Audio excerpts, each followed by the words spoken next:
now. Greetings, beloved. This is Reverend Michael Malcolm. I am the Executive Director of the People's Justice Council, as well as Alabama Interfaith Power and Light.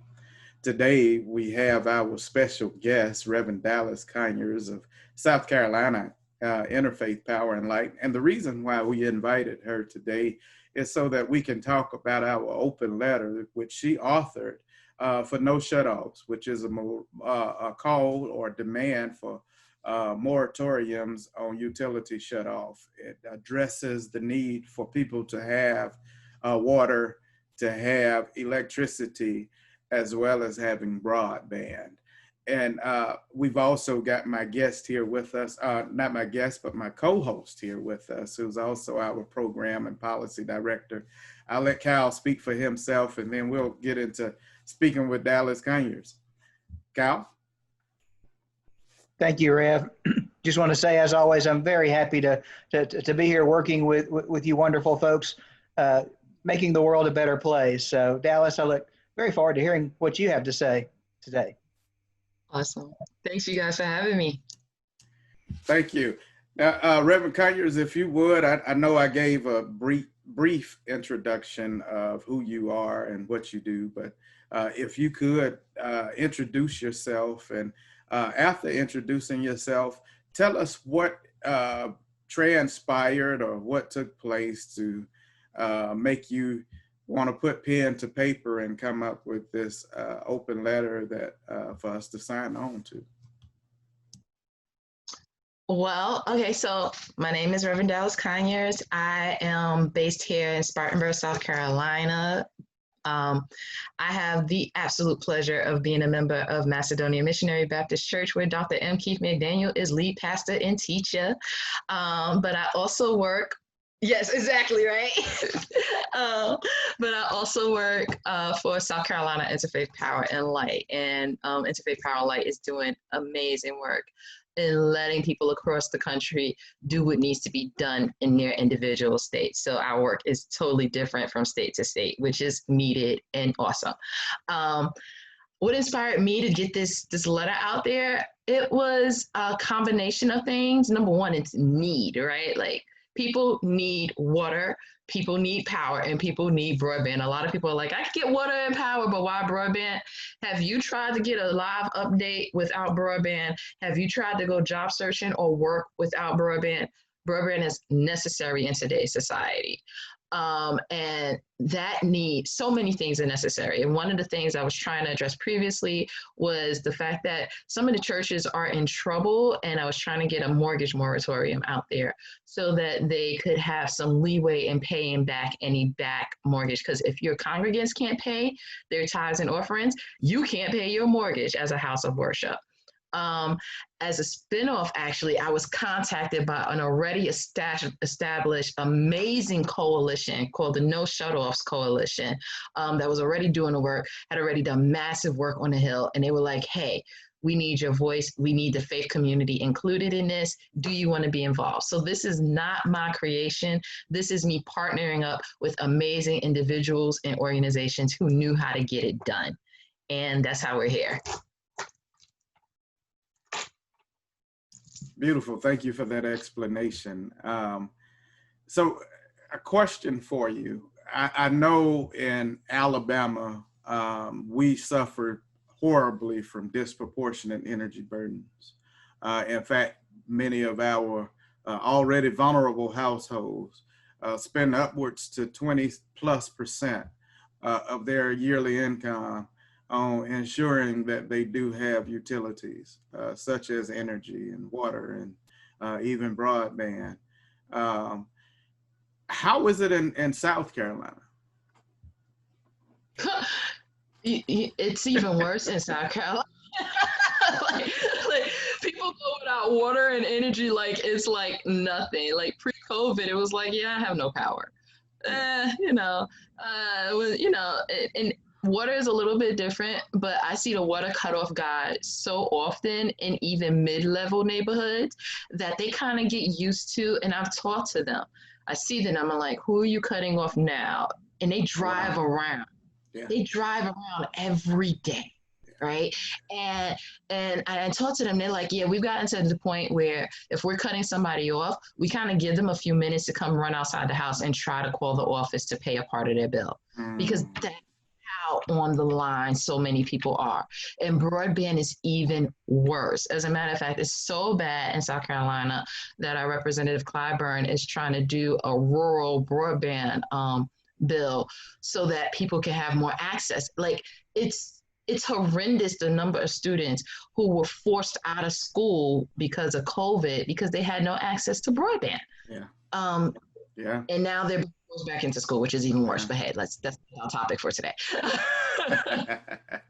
So I want to make sure I bring Cal into the conversation, and so I'm going to ask this openly, in hopes that we can all dialogue about this.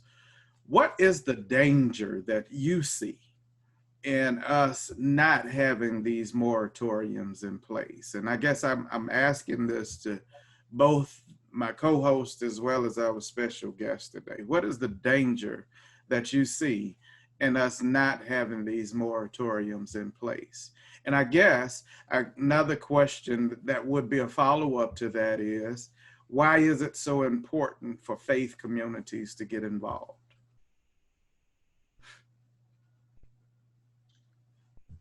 I'll take the first part. And Reverend Conyers, I'm sure you can speak to the faith communities much better than I can. But I mean, the bottom line is, well, first off, COVID has just pulled the sheet back on all sorts of things that many of us knew were going on, and that shouldn't be a surprise to any of us, but that hopefully now that some folks are seeing things for the first time. Maybe we are finally going to get real change, because all these lies we've been told about democracy and about economics are coming to light now. I mean, COVID-19 has stripped any pretense that our society, our American oligarchic brand of democracy and economics, there's no sense that is working now, except for the very bridge. I mean, Jeff Bezos can add 13 billion in a day to his portfolio, while the people actually doing the work are filing for unemployment.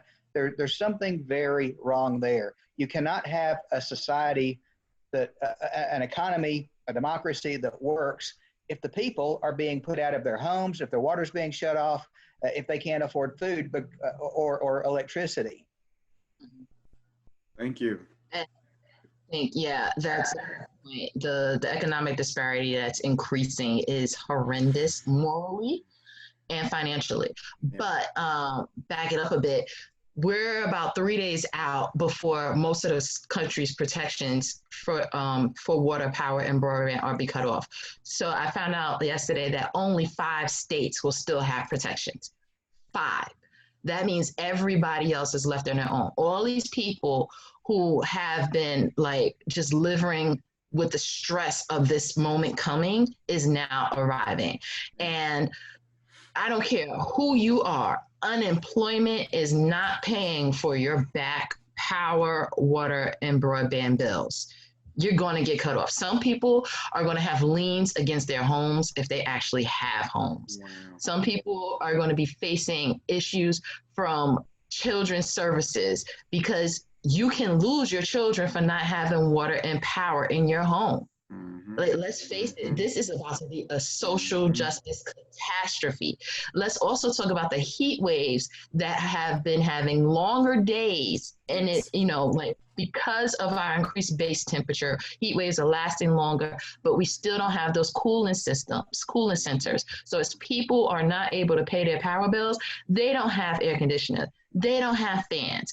People are going to be dying, especially the elderly who are already lived on marginal incomes. And now their families couldn't contribute to their incomes to make things happen because they're out of work.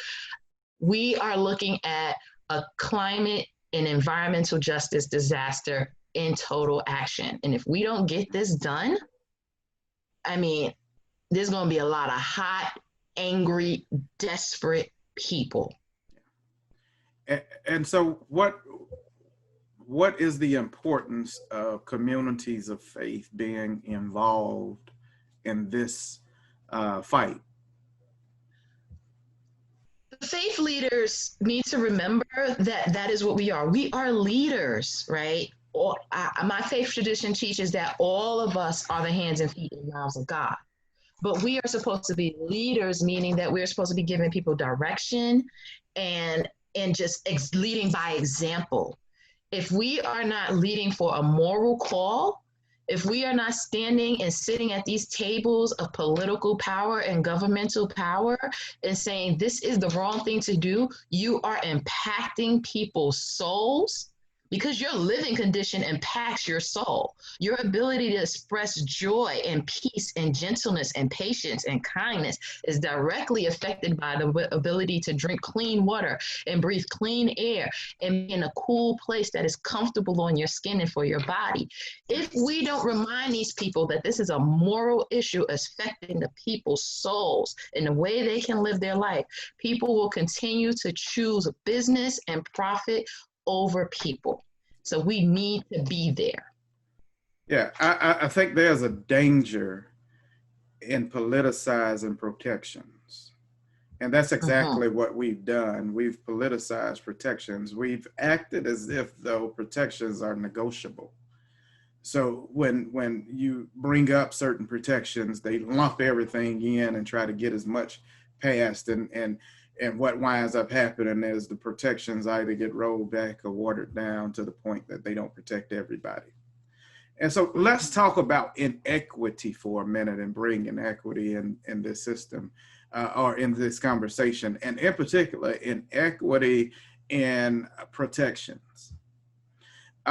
When you look at broadband, when you look at water, when you look at electricity, these are now essential needs. Water and electricity have always been essential for us in this society, in this modern society that we're in. However, broadband has now become extremely essential as well. And for reasons that Reverend Conyers, you have already stated. But when you're looking at these protections and you look at the inequity in these protections and realizing that there are certain communities who are fully protected, while there are other communities who are vulnerable. And not all of these communities are Black. Some of them are brown, some of them are indigenous.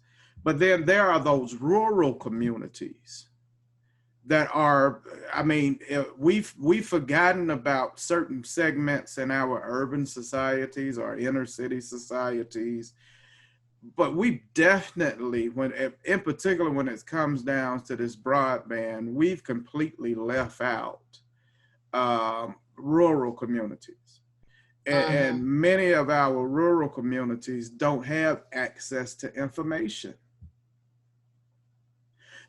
Do either one of you all want to speak on the fact that of the inequity in our protections in this society?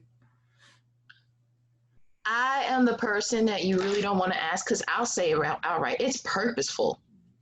It is on purpose. You cannot have a capitalistic society without a hard line poor.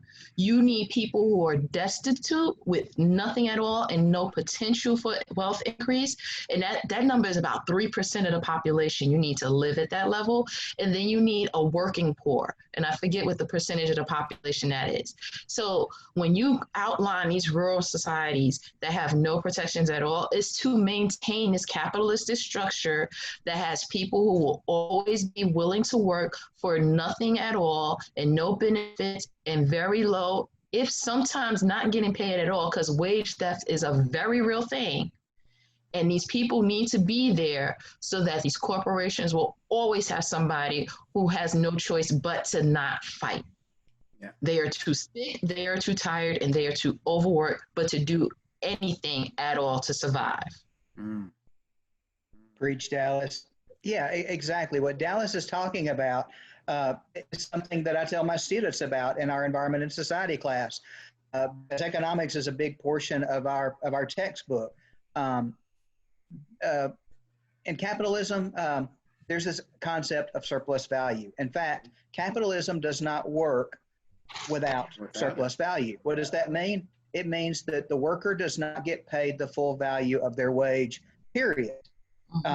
Either um, either the capitalist takes it as profit, which is increasingly what we're seeing, in terms of CEOs and shareholders.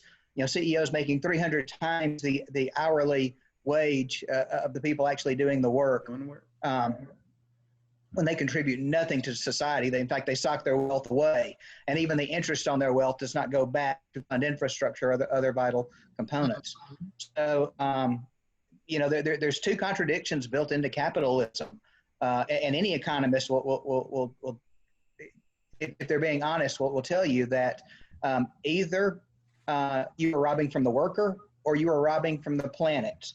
That's where the profit comes in. And that's why I love it when Rev Malcolm says it is people and planet over profit. When I used to teach sustainability, there was this idea that these were three legs of a stool and they were equal: people, planet, and profit. Well, that's BS. It is people and planet over profit. Or as a famous economist once said, the economy is a wholly owned subsidiary of the environment. I like that. I do too. Matter of fact, I'm gonna use that a few times. Kyle, I'll give you credit maybe twice, and then after that, it's mine. I will get you the actual credit. I only steal from the best. As Kyle has alluded to and or has said, I'll say again just to repeat it for emphasis' sake. It is important for us to understand that it has to be people and planet over profit. When you get that equation wrong, then you mess up the whole balance of society. And that's exactly what we have now. You can't have unequal protections, because as we've seen and as COVID has pointed out, when you've got unequal protections, it's the whole that actually suffers. It's not the individual, it's the entire community. When we don't have people wearing masks, and we don't have people washing their hands, and we don't have people socially, safely distancing themselves, we continue to see the spread of this coronavirus. When we don't have equal protections in our utilities, when people don't have water to be able to wash their hands, when they don't have power to be able to wash their clothes and ensure that their houses are maintained at the proper temperature, and ensure that they have electricity to be able to keep their food maintained, the whole community suffers. It's not just that individual. It's not just that household, but the whole community suffers. And until we get to a place where we can see ourselves as community, we need to continue as faith communities to sound the alarm that we are operating outside of the way that things were designed. Because any other way that you try to work that equation, it leads to death. The only way that we can have life is if we protect people and we protect our planet. Because at the end of the day, you don't get a do-over. No. Even though Kyle's background is awesome, it's a background. It's not. And they're trying their hardest, but let's face it, even if they get there, they are not even trying to build ships big enough to take us all. It's not even an imagined thought. No. And what we're living out with COVID is just a small microcosm of what we've experienced with the environment. We would not be this far along into environmental destruction, except for the fact that as white supremacy and colonialization was raging across this earth, they thought that all of these bad practices that affected the environment could be limited to the scope of Black and Brown and Native communities, and all of the toxins and pollutions and bad practices will only affect those people. Now they're seeing that since the earth runs on a whole ecosystem, shared system thing, it affects us too. Now we must do something about it. COVID is the same way. Yeah. You cannot limit this. Everybody is involved. We humans are a part of a living, growing connected environment.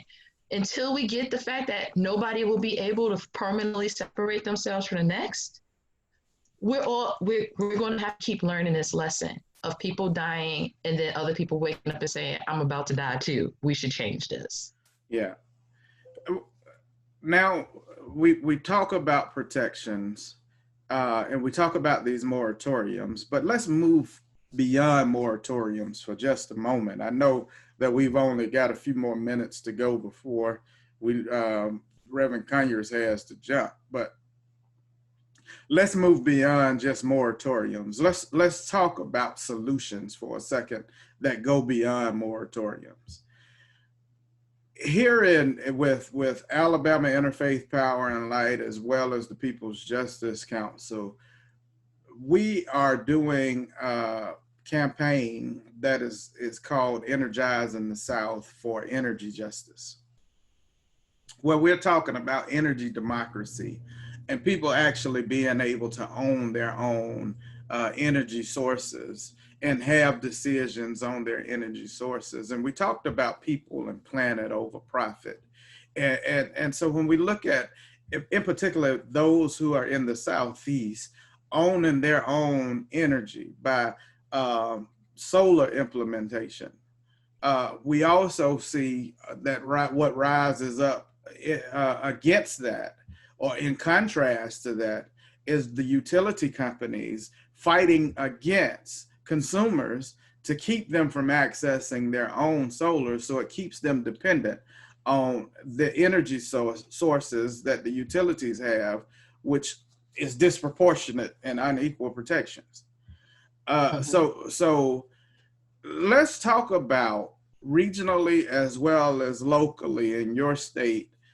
What would it look like for communities of faith to get involved in the fight for energy democracy, in the fight for ownership of utilities or their individual utilities? Well, first, I want to say that the reason why these companies, these utility companies, are fighting so hard against solar is because it is this technology is allowing the dissolution of one sinkhole of power and money. Before, we needed to depend on other people.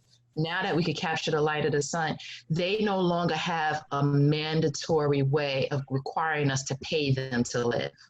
They've lost that. And that's why solar is getting fought so hard. That's why you have people in states going, we can't have families living off the grid, even though we can live off the grid at this point. The technology is here. So churches need to get involved by first educating the people that the technology is viable. Then we need to make people understand that it's affordable, especially when you get numbers needing it and demanding it to the point where mass production is allowable to be bringing down the cost.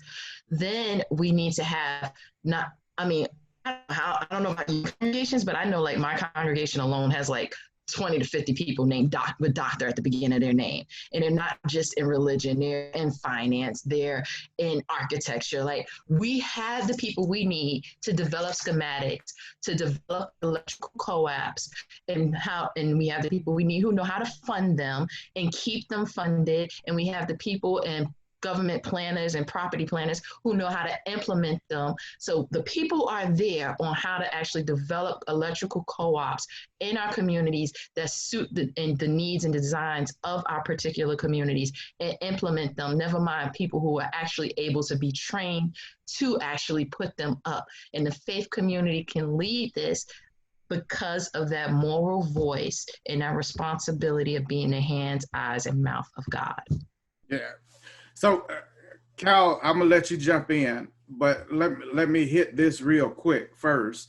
When we talk about this, Dallas, you or Reverend Conyers, we're talking about this whole ownership, and let's look at the cycle of poverty. And how do you get people out of poverty? I just told you that in Alabama in particular, and throughout the Southeast, people are paying up to 30% of their income going to utilities. However, if they own their own utilities and they fed back into the grid, your energy or utilities would have to pay them. In addition to that, 30% will go back into the household. The reality is they know this. As you said, it's intentional.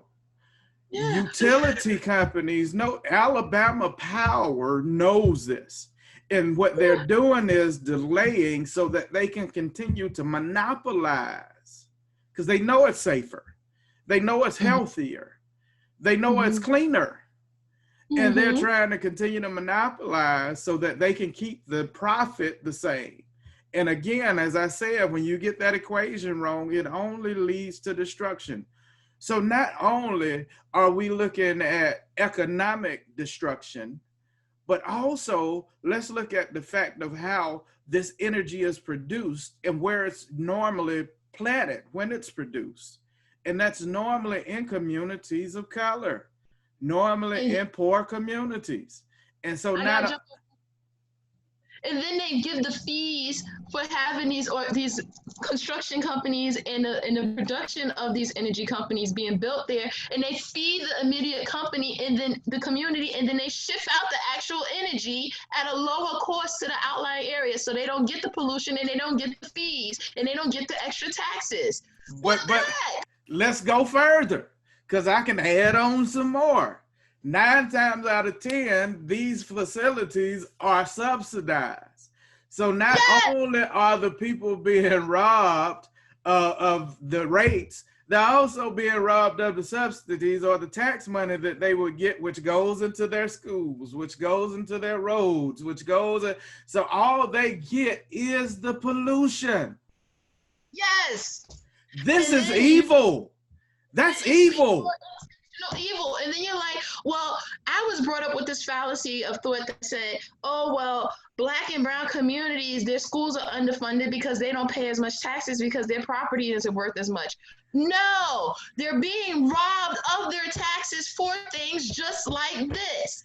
They're being robbed of their taxes so that they can get killed by pollution. They are paying people to pollute them. There's no other way to put that. Yes. These companies are profiting from pollution.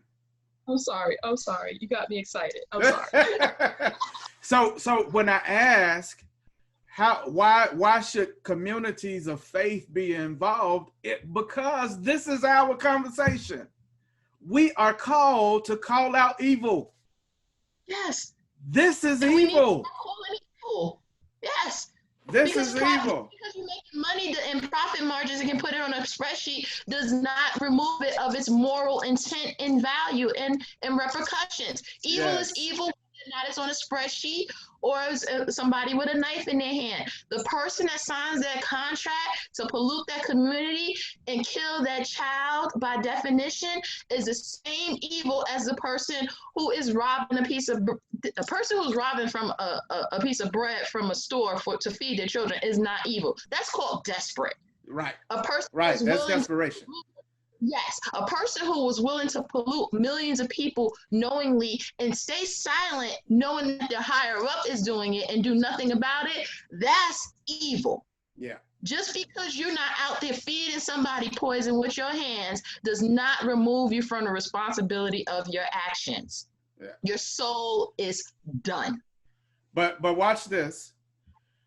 Our biggest issue, our biggest bottleneck, the people that are supposed to protect us from this are absolutely silent right now. And that's our Public Service Commission or our Public Utilities Commission. And Kyle, I'm gonna let you talk on that because I know you got a whole lot to say about our Public Service Commission.